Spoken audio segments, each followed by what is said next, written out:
আসসালামু আলাইকুম, কেমন আছেন সবাই? আশা করি ভালো আছেন। আমিও ভালো আছি আপনাদের দোয়ায়।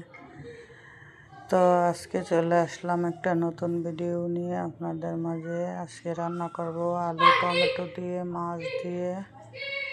তো এখন আমি এই যে মাছ আমি আগেই ভাজিয়ে রাখছি। এখন আমি পেঁয়াজ মশলা টশলা কষায় নেব। এখানে হলুদ মরিচ, ধনিয়ার গুঁড়া, জিরার গুঁড়া, লবণ সব কিছু দিয়ে দিছি। এখন আমি এটা কষায় নিতেছি। তো এই কষায় তারপরে আমি নতুন আলু দিয়ে রান্না করব। আর দিব কুমড়া বড়ি দিব আর পাকা টমেটো দিয়ে রান্না করব। তো আমি আলুটা আগে একটু কষাইয়া তারপরে আমি একটু আলুটা অল্প সিদ্ধ করে নিলে তারপরে ভালো হয়। আর এখন আমার এই যে আলু ধুয়ে রাখছি, মশলাও কষানো হয়েছে। তা আমি এখানে আলুটা একটু কষায় নেব। কষাইয়া তারপরে আলুটা একটু কষায় নেব। আমি আলুটা কষাইয়া তারপরে দিব টমেটো আর দিব আমি বড়ি। তো এখন আমি আলুটা কষায় নেব, ডাইকা দিব এইখান। তো একটু আলুটা চুলায় কমাইয়া কষাবো। আদা একটু সিদ্ধ হইলে পরে আমি পাকা টমেটো দিব। আর টমেটো ছিল কম, আজকে ধরতে গেলে বেশি আলু। তো ফ্রিজে আমি দেখি না, এই টমেটো যে অল্প ছিল, আমি ভাবছি যে টমেটো বেশি আছে। তো এখানে মাসকলার ডাল দিয়ে রান্না করছিলাম, মানে বড়ি দিয়ে মাসকলার ডাল, চাল কুমড়ার বড়ি দিয়ে রান্না করছিলাম। তো তরকারিটা খাইতে সেরকম মজা হয়েছিল। তো এখানে তেলাপিয়া মাছ আর আমার মিরকা মাছ একসাথে মিলানো আছে। দুই রকমের মাছ একসাথে দিয়ে রান্না করব। তো এখন আমি এই যে জল দিয়ে দিলাম। আলুটাও আমার সিদ্ধ হয়ে গেছে। এখন দিয়ে দেবো টমেটো। তো টমেটোটা পাকা বেশি, আর এটা দিলেই গইলা যাব, এই জন্য আমি আগে দিয়ে নেই। আমার কাছে টমেটো গইলা গেলে ভালো লাগে না, একটু আস্তে আস্তে থাকলে ভালো লাগে খাইতে। তো এখন আমি এই যে মাসকলার তেলের বড়িগুলো ভাজিয়ে নিতেছি। এখানে তেল দিয়ে দিলাম। তা আমি ডালের বড়িগুলো আগে ভাজিয়ে নিতেছি। এখানে দুই রকমের বড়ি আছে, চাল কুমড়া বড়ি আর মাসকলার তেলের বড়ি। আর বড়ি আমার কাছে খাইতে খুবই ভালো লাগে, এই জন্য আমি একটু বেশি করে দিই বড়ি। আর আমার তরকারিটাও বেশি, এই জন্য একটু বেশি করে দিই। আর এই বড়িতে অনেক তেল টানে, চুলা একদম কমাইয়া বড়ি ভাজা লাগে। বেশি তেলের মধ্যে দিলেও বড়িটা তেলটা চুষে নেয়। তা আমি বড়িটা লাল লাল করে ভাজিয়ে দিব।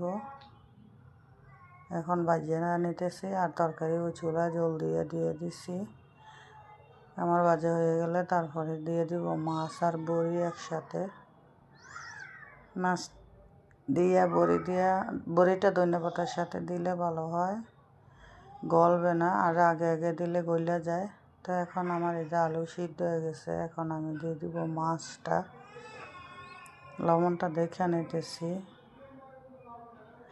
এই যে মাছ ভাজিয়ে রাখছি। আর আমি মাছ ভাজা ছাড়া খাই না, মাছ ভাজা আমার লাগে।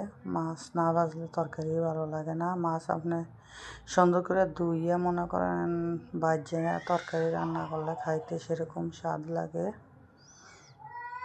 আর এইখানে বাচ্চাদের শব্দ শুনতে পেতেছেন, এটা আমাদের পাশের বাসার ভাড়াটিয়াদের বাচ্চা। কিছু মনে করবেন না, মানে 80 টাকা দিয়ে ভাড়া দুচকের ভিতরে। কোনো কিছু মানে সারাদিন ঘরের ভিতরে থাকাই যায় না চিল্লা ফাল্লার লাগে। আমার ঘরে বাচ্চা নাই দেখে গেছে, এই এক ঘরের বাচ্চা ওই চলে হারাবাড়ি মাথাত করে রাখে। তো এই যে আমার তরকারিটা প্রায় হয়ে গেছে। তো এখন আমি দিয়ে দেবো ধনিয়া পাতা। বড়িগুলো তো দিয়ে দিলাম দেখলেন। আর আলুতে ঝোল টাইনা নেবে। তরকারির ফাইনাল লুক আমার দেখেন কেমন। এখন ধনিয়া পাতা দিয়ে দিব। তো যখনই আমি বয়স দিতে যাই তখন এই বাচ্চাগুলো চিল্লানি শুরু হয়, মানে গলা যে এত বড়, আল্লাহ বানাইছে এটির গলা, এখনই এত বড় গলা, আর বড় হইলে মনে হয় বাংলাদেশের সারা যাইব গা গলা ফলাফেনে। তো এই যে আমার তরকারি ফাইনাল লুক, এখন আমার তরকারি হয়ে গেছে, ঘরে নিয়ে যাব। কেমন হয়েছে কমেন্টে জানাইবেন তরকারিটা। আর আমি যা খাই তাই আপনাদের মাঝে শেয়ার করি। আর আমাদের ঘরে শাক পাতা বেশি একটা খায় না, জমিদার সবাই, এই জন্য তরকারি রান্না করা পরে বেশিরভাগ, শাক পাতা রান্না করা পড়ে না। অন্যান্য কিছু রান্না করলেও খায় না। হ্যাঁ, ঘরে 3 বেলা গরম গরম 3 রকমের ভালো ভালো দিবেন, খাইব সবাই। একবেলা গোশ দিবেন, একবেলা মাছ দিবেন, আরেকবার রোজ দিবেন। এই যে তরকারি আমার।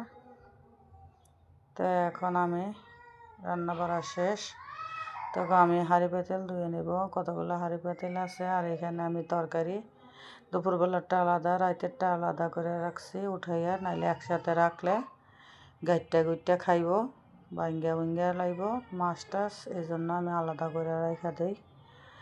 তো এখন এই যে হাঁড়ি পাতিল আছে কয়েকটা ধুয়ে নিতেছি। হাঁড়ি পাতিলগুলি ধুয়ে নিলে আমার কাজ শেষ।